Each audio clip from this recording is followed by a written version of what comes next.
Welcome back to the channel. Today we're going to be wide bodying the Bronco and I do the Windshield Surround all by Air Design. This is the Air Design wide body kit. Now the wide body kit is really a fender flare kit because the Bronco, Sasquatch, and actually all Bronco models have removable side fenders. My wheels are very aggressive. I have a 17 by 8.5 negative 30 with a 37 by 12.5. And with that, I poke even outside of the Sasquatch flares. And what you can see is that we do sling up a lot of mud and rocks and all that crap on the side of the Bronco. What we're gonna do is do a wider fender to hopefully cover that a little bit. I do like a little bit of poke, but I would rather keep it a little bit more protected. So we're gonna do bigger flares. They should make the car look a lot more aggressive.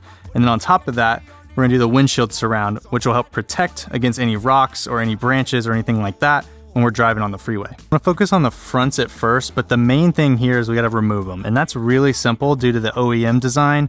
And all you have to do is there's these little tabs that you turn a quarter turn to the right, just like so. That's pretty much it. So I didn't show that because there's no way you could miss them, but then you just pull out, just like that. And now we have no fender flare. After you've removed the OEM flare, you are gonna need to reuse some of these parts. So the one that we're gonna pull out are these little push pins.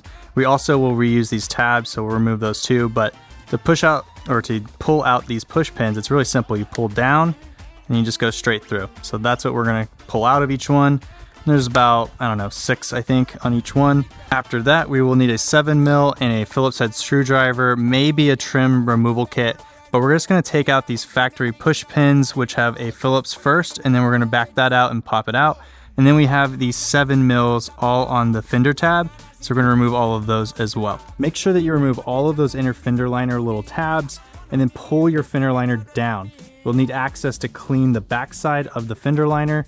Just make sure that you push in and make sure you know where all these little J clips are, because if you lose those, that's gonna suck. After we've gone ahead and cleaned the underside of this really well with isopropyl alcohol, the next thing we're gonna do is take these D-shaped little riv nut inserts that stick on, and we're gonna put them behind this hole, and this hole. So all the little circles there, you're gonna put them in this direction right there, where you can actually insert in, so that's terribly lined up, but something like that. And you're gonna wanna use this adhesion promoter on the backside so that these will stick and it'll never be an issue. I really like the design here because you don't have to be a pro and know how to install a riv nut. This just sticks on in. You wanna make sure obviously that the bolt holes line up. They're not like crooked or anything. Everything's gonna line up straight. But now we're moving on to the new fender. But this was pretty simple. Just drop that fender liner, stick these on, put everything back. One of the things that we've learned that isn't super clear on the OEM video or like the video from Air Design is that you do need to remove the front 3 alignment pins and leave them open, just like this. These 2 alignment pins are all good. You just move these over from your factory fender flare, and then we're gonna dive into it. You're just gonna verify that those alignment pin holes are empty inside and lined up with those riv nuts that you have stuck on. And then from there, you're just gonna stick this baby on and line everything up. Let's do our best to get it going. Then you're just gonna turn those quarter locks in just like so. Next, what we're going to do is take the thread locker that they've provided, as well as a 10mm wrench. And then we're gonna put these brackets that have the F on them. That's how you know they're for the front. We've already done 3 on the other side, but here's the other 3. Hopping back into this install, it's been a few days since the last clip where we ran out of time and it got dark. Now we're going to focus on the rear fender installation and the windshield surround. To be honest, I did start filming on the interior sticker installation and I'm not that happy with it. So I took all that off. We're not gonna include it in this video. We're gonna mainly focus on the Air Design stuff, which is the fender kit and the windshield surround. Based on how we did the fronts, I can assume we're gonna have to pop off the rears, get behind the fender liner, clean everything up, and do some installs there. So that's what I'm gonna start on, and I'll show you guys the steps along the way.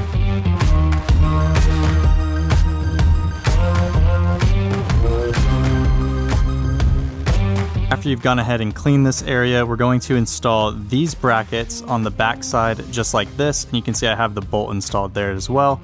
But it'll look just like that in both of these sections. So that way we can install the brackets that'll help support this.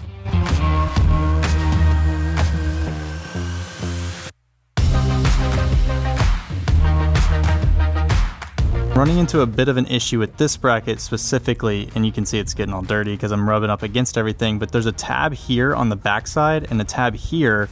So whenever I'm trying to line this up, it's hitting on that tab. So this must be something different with the newer models than the model that they have, because I also noticed the number of holes and how everything looks from their video is slightly different. I've got the fender on, and the solution that I found with this body, which is a 22, which has different tabs, I think, from their video that they have, is that I kept all of the pins on these ones. This one I was able to get the bracket in, you can see the threads, but this one I wasn't able to, so all I did was transfer over this push pin instead of having the threaded hole on the bracket there, and then we have the bracket there, and then we also have the push pin down there. So I used the factory push pins for this one to support it. It's pretty solid and sturdy, and I think with 2 out of those 3 brackets, we should be pretty good. And this is just something that you might have to do if you have a different body, which this one looks like it is. It's a 22 versus maybe they had a 21, and maybe they shifted things around a little bit.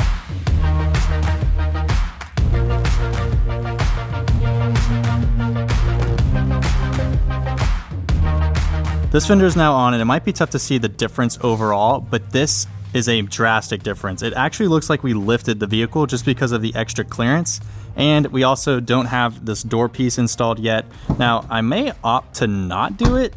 I don't quite know if I want to stick something onto the door because it kind of looks pretty, well, it looks pretty clean right there, but it would just match this section here. So I'll kind of see if this is something I want to do, but I'm really loving the extra height it gives you. You can see the poke, which is a little bit better. For reference, this is the OEM Sasquatch fender, and you can see that poke there, as well as the height difference here. So it definitely adds some height. Now I know there's shadows in there and things like that. We're looking if we want the door piece or not. So we've sat here and taken turns with figuring out, do we like the look, do we not? Do like how it has the cutout for the door, and I'm just gonna leave it like that. I'm not gonna add this extra door piece, which saves me one extra step, but I actually really prefer this look overall. Now we're gonna move to the next install, which is the windshield surround, and I'm working with a limited time window because the sun is setting. These winter days are really short, but I already prepped it by removing the centerpiece of the roof rack. From there, we should be able to just clean and prep the area, and then we're gonna stick on those new surround pieces. It's just a stick-on mod, and we also have our shop dog over here holding it down with his little blue ball and ripping this thing to shreds. Get nervous when the camera's pointed at you? Come on, boo-boo. Shake it. Shake it. Kill it. Oh, there he goes.